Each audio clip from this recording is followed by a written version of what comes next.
हाय दोस्तों, सरस्वती एकेडमी में आपका स्वागत है। क्या आप जानते हैं हिंदी भाषा में कुल कितने अक्षर होते हैं? जवाब है 52।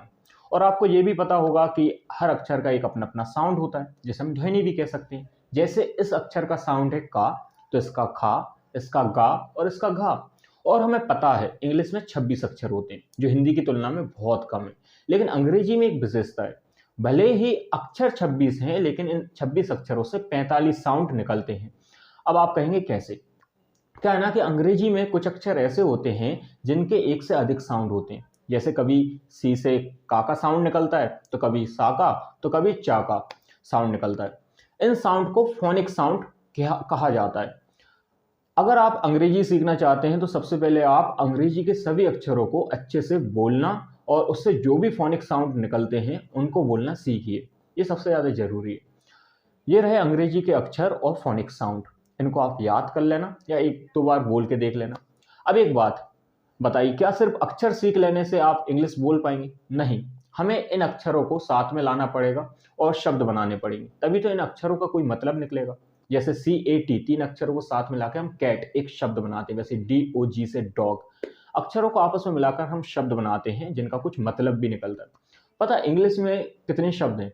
लगभग 10 लाख।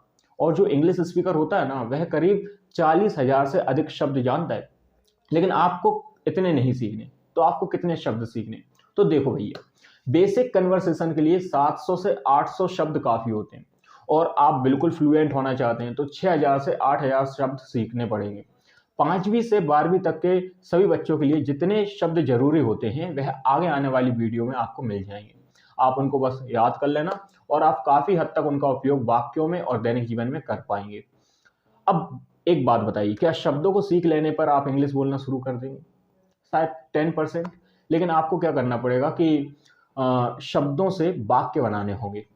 जैसे आप कुछ लिखते हैं, पढ़ते हैं, बोलते हैं, तो आप शब्द नहीं बोलते, आप एक वाक्य बोलते हैं। बल्कि आप ऐसा कर सकते हैं, शब्दों का एक क्रम बोलते हैं, जैसे हम वाक्य कहते हैं या सेंटेंस कहते हैं। जैसे देव सिंह सा सॉन्ग, तो यह 4 शब्दों का एक वाक्य है जिसका एक अर्थ निकलता है कि देव गाना गाता है। वैसे तो इंग्लिश में सेंटेंस को कई प्रकार से बांटा गया है, लेकिन हमें सिर्फ 2 तरह से सेंटेंस को समझना है एज ए स्टूडेंट। बाकी आप एडवांस लेवल पे कुछ भी कर सकते हैं।